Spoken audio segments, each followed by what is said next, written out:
لبیک لبیک لبیک یا رسول اللہ، تاج دار ختم نبوت، زندہ باد زندہ باد زندہ باد۔ پاکستانی تاریخ کے بدترین ہولناک اور تشدد اور جبر کے 100 دن آج مکمل ہوئے۔ سانحہ مرید کے ظلم کی داستان وہ داستان ہے جسے تاریخ ایک سیاہ باب کے طور پر یاد رکھے گی۔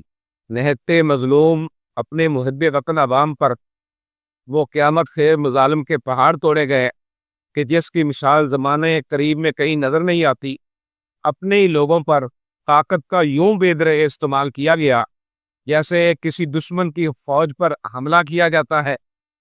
نہ کوئی رحم، نہ کوئی دہائی، نہ کسی واسطے کا کوئی لحاظ، محض وحشت ناک، ہولناک، انگوہناک قتل عام۔ نہ کسی بزرگ شہری کا لحاظ، نہ کسی جوان، اور نہ ہی اپنی عوام پر کسی قسم کا کوئی ترس اور نہ ہی کوئی رحم۔ بس تشدد، جبر، ظلم، قتل عام، زخمیوں کے اوپر گاڑیاں دوڑانا، سیگی گولیاں برسانا، اذانیں دینے والے پرامن لوگوں کی لاشوں کو جلانا اور پھر ان کو غائب کرنا، اور پھر کمزور شہریوں کو تاحال مسلسل تکلیف دہ مراحل سے گزارنا، حتیٰ کہ جیلوں سے پاکستانی محب وطن لوگوں کی لاشوں کا آنا۔ حد ہے کوئی ظلم کی، حد ہے کوئی بے رحمی کی، حد ہے کوئی تشدد کی۔ ریاست ماں ہوتی ہے، پھر ایسی بے رحمی تاحال کیوں جاری ہے؟ آخر اس کا کیا مقصد؟ ایسا تشدد تو دشمنوں کی فوج پر نہیں کیا جاتا۔ تحریک لبیک یا رسول اللہ پاکستان کو ایک پرامن سیاسی جدوجہد کرنے والی جماعت ہے، پھر اس پر اتنا ظلم آخر کیوں؟ نہ کسی واسطے کا لحاظ ہے، نہ جناب وہ جب کہا جا رہا تھا اسٹیج سے کہ تمہیں اللہ کا واسطہ، تمہیں رسول کا واسطہ، تمہیں تمہاری ماؤں کا واسطہ گولی نہ چلاؤ، تو آخر کیا وجہ تھی؟ کن کو راضی کرنے کے لیے؟ ٹرمپ، نیتن یاہو کو راضی کرنے کے لیے اتنا تشدد کیا گیا، اتنی گولی چلائی گئی اپنے پرامن شہریوں پر جو فقط یہ کہنے آئے تھے، یہ کہہ رہے تھے کہ فلسطین سے ہمارا رشتہ کیا، لا الہ الا اللہ محمد رسول اللہ، جو فقط مظلوموں کے حق میں آواز اٹھانے کے لیے آئے، ان کے ساتھ اظہار یکجہتی کرنے کے لیے آئے، ان پر اتنا ظلم و تشدد اور جبر آخر کیوں؟ آخر اسلامی جمہوریہ پاکستان میں اپنے مظلوم بھائیوں کے لیے آواز اٹھانا یہ کب سے اور کیوں جرم بن گیا؟ اور ایسا جرم کہ جس کی سزا اپنے نہتے عوام کو اس قدر دی گئی اور دی جا رہی ہے جس کو محض لفظوں میں بیان کسی صورت نہیں کیا جا سکتا۔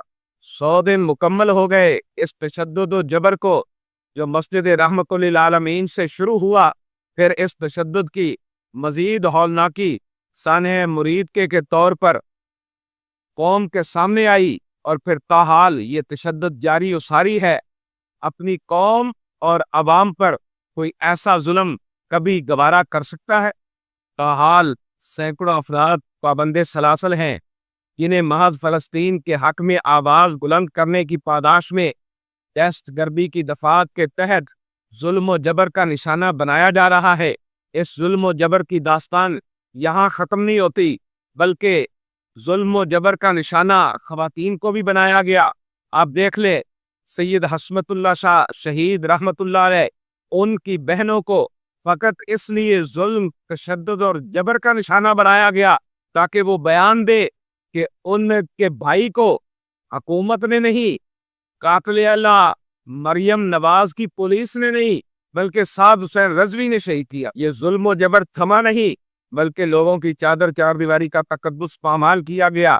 بڑے پیمانے پر چھاپوں کے دوران گھروں میں توڑ پھوڑ کی گئی اور قیمتی سامان کی لوٹ مار کی گئی۔ ظلم کی داستان ابھی ختم نہیں ہوئی۔ اہل اقتدار نے ریاستی اداروں کو سیاسی انتقام کا ہتھیار بنایا، مین اسٹریم میڈیا نے مجرمانہ خاموشی اختیار کیے رکھی، اور الٹا مظلوم متاثرہ فریق تحریک لبیک یا رسول اللہ پاکستان کے خلاف سرکاری بیانیہ نشر کیا گیا۔ واضح رہے کہ سانحہ مرید کے جیسے ہولناک ظلم و جبر کو بلایا نہیں جا سکتا۔ تحریک لبیک پاکستان مطالبہ کرتی ہے کہ سانحہ مرید کے ذمہ داروں کو قانون کے کٹہرے میں لایا جائے۔ یقیناً شہداء کے لواحقین انصاف کے منتظر ہے۔ تحریک لبیک یا رسول اللہ پاکستان نے ہر مرحلے پر صبر و تحمل کا مظاہرہ کیا اور امن جدوجہد کو تشدد سے دبانے کی ناکام کوشش ہو چکی تحریک لبیک پاکستان آج بھی میدان عمل میں موجود ہے اور فضائی قوتوں کے سامنے جھکنے سے انکاری ہے۔ یاد رہے کہ احتساب ایک حقیقت ہے، اس سے کوئی نہیں بچ سکتا۔ انشاءاللہ شہداء کا خون اور اسیران کی قربانیاں رنگ لائیں گی اور ناجائز حکومت کی فسطائیت کا خاتمہ ہوگا اور ان مجرمان کو حساب دینا ہوگا۔ اے ظالمو، تم نے طاقت کے نشے میں نہتے مسلمانوں کو شہید کیا۔ تم نے یہ بھی نہ سوچا کہ وہ شہید جس کی بوڑھی ماں اس کا انتظار کر رہی تھی، جس کی جوان بہن، جس کی ننھی بیٹی، جس کا ننھا بیٹا اس کا انتظار کر رہا تھا، ہماری وہ بہن جس کا سہاگ اجڑ گیا، ان کا جرم کیا تھا؟ وہ محب وطن تھے، وہ محب اسلام تھے، وہ محب پاکستان تھے، وہ پاکستان سے محبت کرنے والے تھے، پاکستان سے پیار کرنے والے تھے۔ اے شہداء کی ماؤں، بہنوں، بیٹیوں، تمہاری قربانیاں کبھی ضائع نہیں جائیں گی اور انشاءاللہ ظالم عنقریب اپنے انجام کو پہنچیں گے اور دنیا اپنی آنکھوں سے دیکھے گی۔ قبلہ امیر المجاہدین بابا جی خادم حسین رضوی رحمۃ اللہ علیہ کی وہ دعائے جلال رنگ لائے گی اور تم ان ظالموں کو اپنی آنکھوں سے تباہ و برباد ہوتا ہوا دیکھو گے۔ 100 دن مکمل ہو چکے، تم نے ابھی تک لاشیں واپس نہیں کی۔ اللہ سے ڈرو، کچھ ہوش کرو، شہداء کی لاشیں واپس کرو اور ظالموں جواب دو، خون کا حساب دو اور انشاءاللہ ہر ظالم سے خون کے آخری قطرے کا بھی حساب لیا جائے گا۔ اور آخر میں سوشل میڈیا کے ان نوجوانوں سے کہتا ہوں، اللہ تمہارے ہاتھ سلامت رکھے، تمہاری انگلیاں سلامت رکھے، اللہ تمہیں سلامت رکھے۔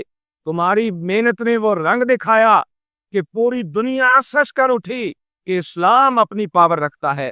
فلسطین سے ہمارا رشتہ کیا؟ لا الہ الا اللہ محمد رسول اللہ، تاجدار ختم نبوت۔ زندہ باد، زندہ باد، زندہ باد۔